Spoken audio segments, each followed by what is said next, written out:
এই মুহূর্তের সবথেকে বড় ব্রেকিং নিউজ হচ্ছে মহামান্য কলকাতা হাইকোর্টে নাকি জবরদস্ত ধাক্কা খেয়েছেন শুভেন্দু অধিকারী।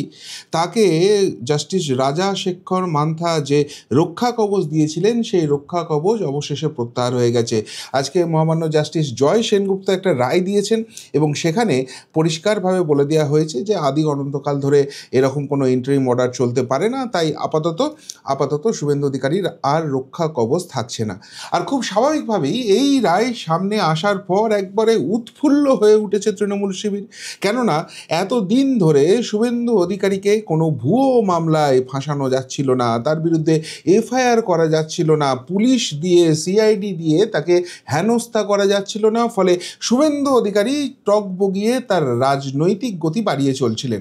সেইটাকে এবার লাগাম পরানো যাবে, তাই রীতিমতো উল্লাসের পরিস্থিতি রয়েছে। কিন্তু এখানেই কাহানি মে সব থেকে বড় টুইস্ট রয়েছে। সত্যি সত্যিই কি শুভেন্দু অধিকারী গাড্ডায় পড়ে গেলেন মহামান্য কলকাতা হাইকোর্টের এই রায়ের ফলে, নাকি এটা রায়ের একটা মাত্র অংশ?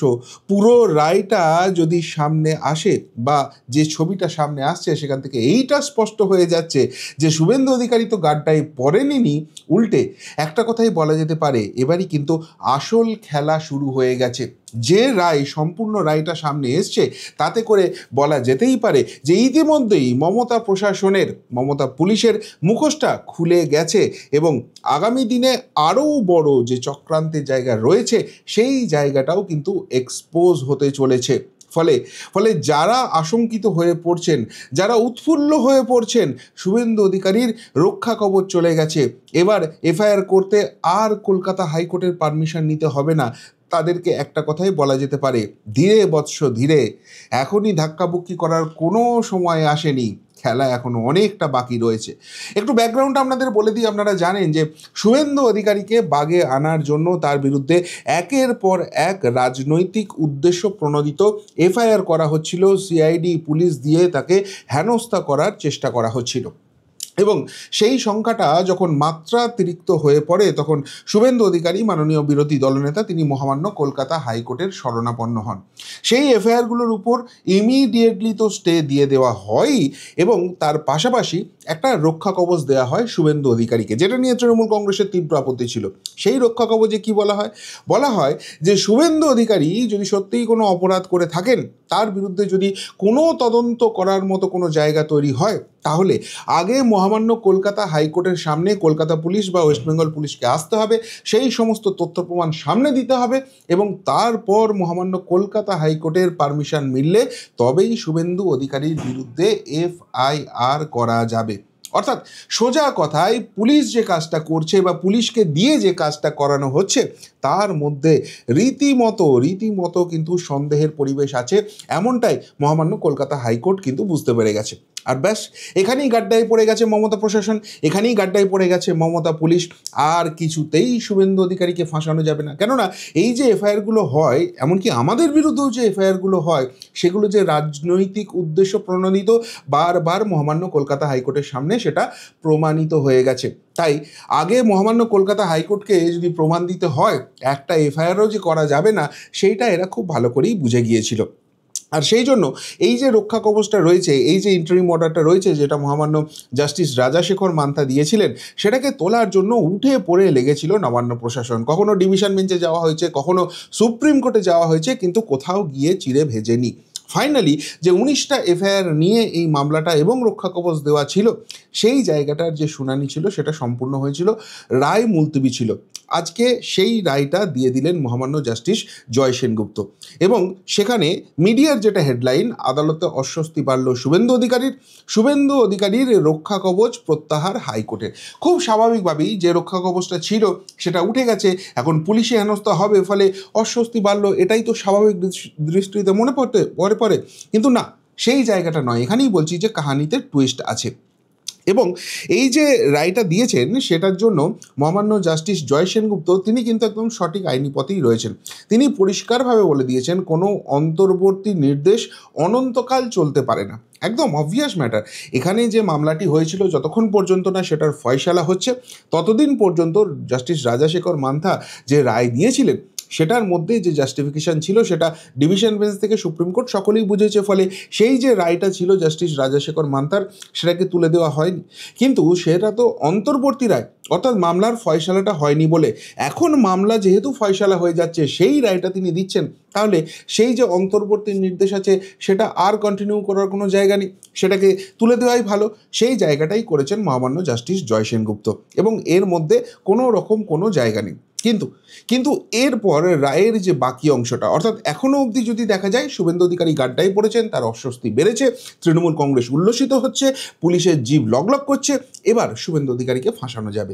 কিন্তু এতটাই কি সোজা হতে চলেছে? দেখুন, এই রায়ের আরও 3টে পার্ট রয়েছে, সেই পার্টগুলো এক এক করে আপনাদের সামনে নিয়ে আসি, তাহলেই বুঝতে পারবেন কেন বলছি যে খেলা এবার শুরু হচ্ছে, এবং এখানেই কিন্তু মুখোশটা খুলে গেছে এবং আরও বেশি করে আগামী দিনে মুখোশটা খুলতে চলেছে মমতা পুলিশের।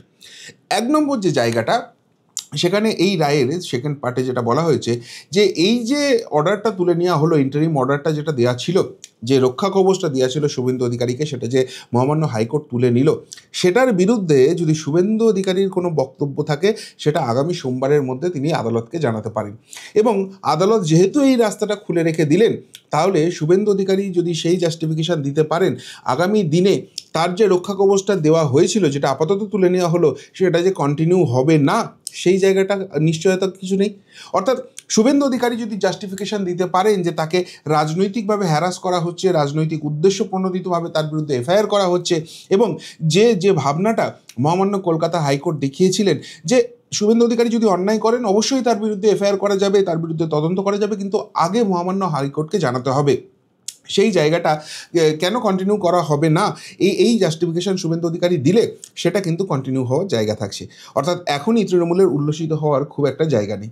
এটা তো গেল একটা পার্ট। এবার 2 নম্বর পার্ট যেটা আসছে সেটা আরও মারাত্মক। 15টি মামলা খারিজ করলো কলকাতা হাইকোর্ট। টোটাল 19টা এফআইআর ছিল, তার মধ্যে 19টার মধ্যে 15টা, পার্সেন্টেজের দিক থেকে বুঝতে পারছেন, প্রায় 75%, 80%-এর কাছাকাছি মামলা, সেগুলো রাজনৈতিক উদ্দেশ্য প্রণোদিত ছিল, সেগুলোর কোনো বেশ নেই, এবং পুলিশ জোর জবরদস্তি করে হ্যাকেল করতে শুভেন্দু অধিকারীকে করে এই মামলাগুলো করেছিলেন, এটা মহামান্য কলকাতা হাইকোর্ট বুঝতে পারছেন। এবং সেই জন্য এই 19টার মধ্যে 15টা মামলা চালানোর কোনো যৌক্তিকতা নেই, সেই মামলাগুলো খারিজ করে দেওয়া হলো, সেই এফআইআরগুলোকে খারিজ করে দেওয়া হলো।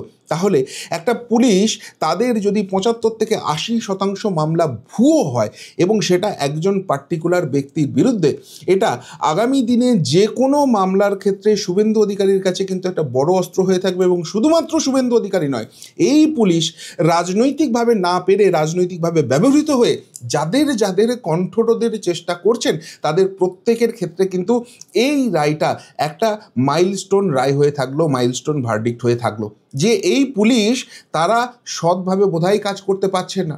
যদি করতে পারতো তাহলে তাদের দায়ের করা 75-80% এফআইআর একজন ব্যক্তির বিরুদ্ধে এইভাবে মহামান্য কলকাতা হাইকোর্ট খারিজ করে দিত না। অর্থাৎ এখানেই কিন্তু মুখোশটা খুলে যাচ্ছে যে পুলিশের ভূমিকা এখানে নিরপেক্ষ ছিল না, তারা দলদাস হিসেবেই কাজ করেছে, যে কারণেই তাদের দায়ের করা মামলার 75-80% কার্যত ঘ্যাজাং ফু করে দিল কলকাতা হাইকোর্ট।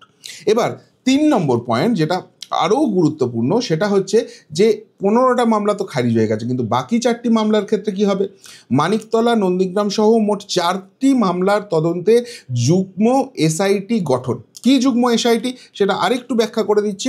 সিবিআই এবং রাজ্যের যুগ্ম এসআইটি গঠন হাইকোর্টে। 4টি মামলার ক্ষেত্রে পুলিশের যে ভূমিকা আছে সেটা নিয়েও কিন্তু প্রশ্ন থাকছে।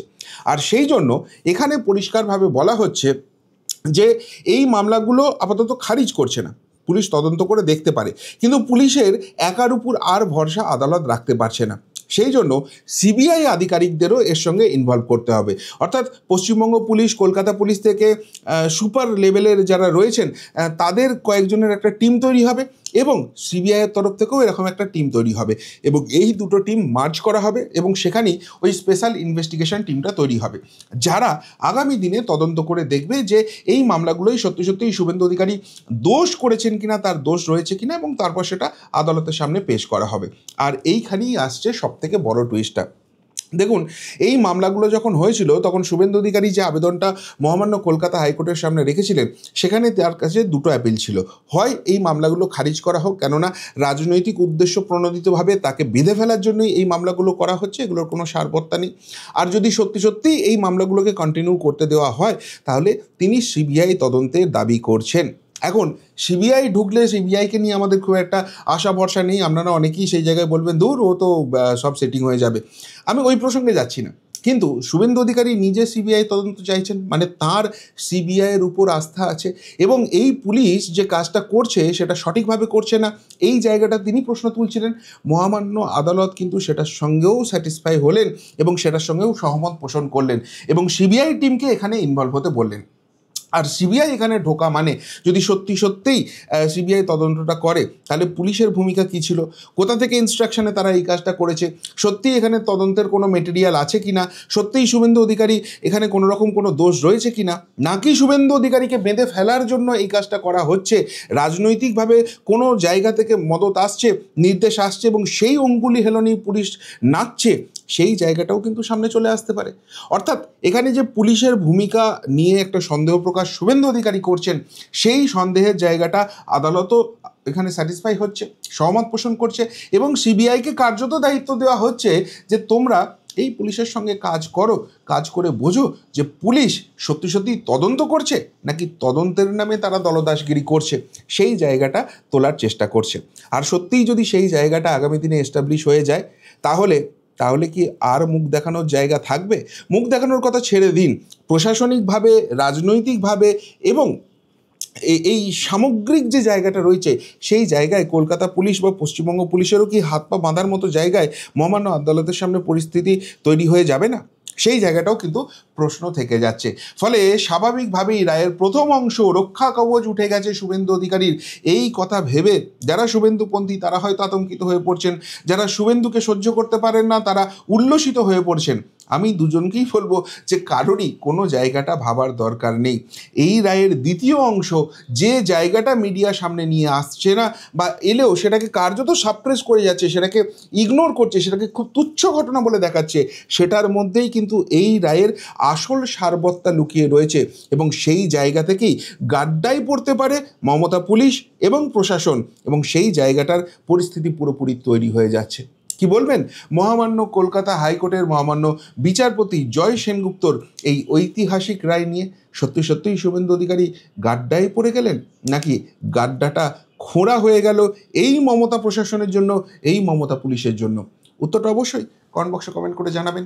এখনকার মতো এখানেই শেষ করলাম, ফেরত আসছি নতুন প্রতিবেদন নিয়ে খুব তাড়াতাড়ি। ভালো থাকবেন, সাথে থাকবেন, পাশে থাকবেন। নমস্কার।